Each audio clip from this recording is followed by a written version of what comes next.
Hello আসসালামু আলাইকুম ওরহমতুল্লাহি ওবরাকাতুহু। কেমন আছেন সবাই? আশা করি সবাই ভালো আছেন, সুস্থ আছেন, নিরাপদে আছেন। তো আপনারা যে যেখান থেকে আমার ভিডিও দেখতেছেন, দেশ বা দেশের বাইরে থেকে, আশা করি সবাই ভালো আছেন, সুস্থ আছেন, নিরাপদে আছেন। তো আপনারা সুস্বাস্থ্য কামনা করে আজকে নতুন ভিডিওটি আরম্ভ করতেছি। তো আজকে যে বিষয় নিয়ে আলোচনা করবো সেটা হচ্ছে অসুস্থ বান বা প্যারালাইসিস বান বলতে পারেন। তো এই বানটা প্রয়োগ করতে পারলে আপনার শত্রু সারা জীবনের জন্য অসুস্থ প্যারালাইসিস হয়ে বিছানায় পড়ে থাকবে। সে প্যারালাইসিসে বিছানায় পড়ে থাকবে, কেউ তাকে সুস্থ করতে পারবে না। সে বিছানাগত হয়ে থাকবে সারা জীবন, তার বাকিটা জীবন বিছানায় তার সঙ্গী হয়ে থাকবে।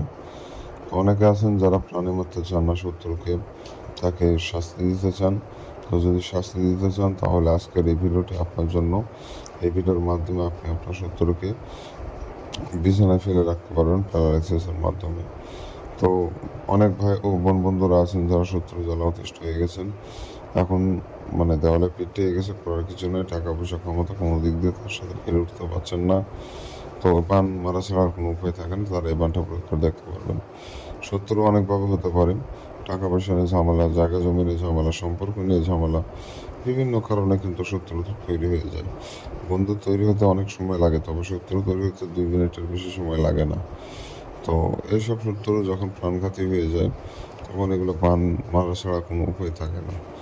তো আপনি এই বানটা প্রয়োগ করতে পারবেন, সমস্যা নাই। তবে 18 বছরের উপর আপনার বয়স হতে হবে এবং সুন্দর করে যে নিয়মটা বলে দিছি ওই নিয়মটা অনুযায়ী সুন্দরভাবে কাজটা করতে হবে। কোনো রকম নিয়ম 19-20 করা যাবে না, তাহলে কিন্তু কাজ হবে না। তো যাই হোক, আর বেশি কথা বলতে চাচ্ছি না। আপনারা যদি আমার চ্যানেল নতুন এসে থাকেন, প্রথমবারের মতো আমার ভিডিও দেখে থাকেন, অবশ্যই চ্যানেলটি সাবস্ক্রাইব করে পাশে থাকা বেল আইকনে ক্লিক দিয়ে অল নোটিফিকেশন অন করবেন। তাহলে পরবর্তী সব নতুন নতুন ভিডিওগুলো দেখতে পারবেন সবার আগে। তো চলুন কীভাবে এই বানটা প্রয়োগ করবেন সে বিষয়টা শিখিয়ে দিই, বুঝিয়ে দিই। তো বানটা প্রয়োগ করার জন্য আপনাকে যেটা করতে হবে, একটা সাদা কাগজ সংগ্রহ করতে হবে। সাদা কাগজের উপরে লাল কালি দিয়ে সম্পূর্ণ নকশা আপনাকে লিখতে হবে। সাদা কাগজের ওপরে লাল কালি দিয়ে সম্পূর্ণ নকশা আপনাকে লিখতে হবে।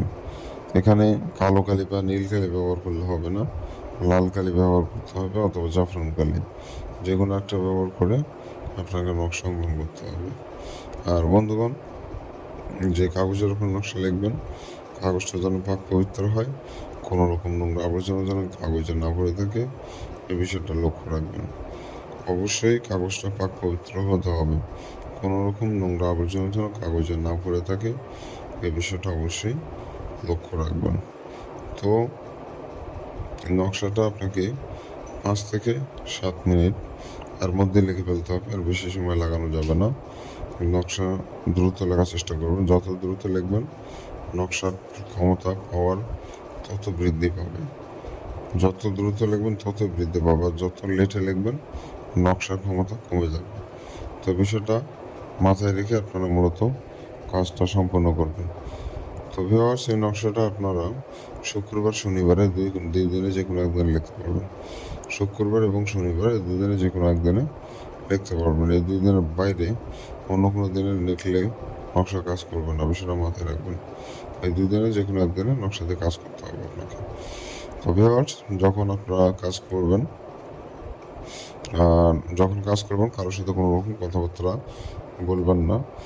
একদিনে সম্পূর্ণ নকশা কমপ্লিট করবেন, আর রাত 10টার পর নকশা লিখবেন। ফাঁকা জায়গা অথবা ফাঁকা রুমে বসে নকশা লিখবেন, কারোর সাথে কোনো রকম কথা বলা যাবে না। তো এভাবে করে নকশা অঙ্কন করবেন।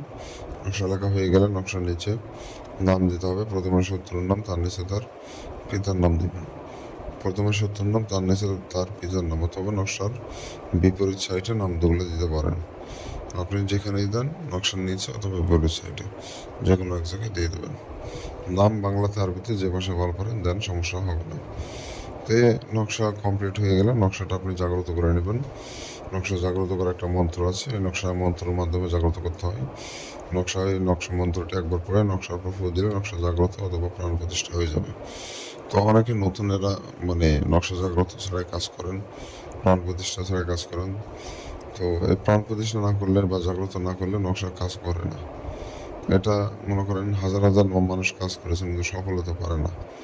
কেন হতে পারে না? আপনারা যদি নকশাটা জাগ্রতই না করেন কীভাবে কাজ করবে? এগুলো সবাই বলে না, আমি খোলামেলাভাবে বলে দিই আপনাদের।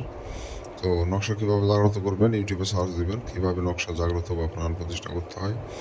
এই ভিডিও দেখে দেখে আপনি নকশা জাগ্রত করে নিতে পারেন, অথবা আমার ডিসক্রিপশন বক্সে লিঙ্ক দিয়ে রাখবো। ওটা লিঙ্ক কীভাবে নকশা জাগ্রত করতে হয় ওই লিঙ্কে দেওয়া থাকবে, ওখানে ক্লিক করে আপনি ভিডিওটা দেখে নিতে পারেন।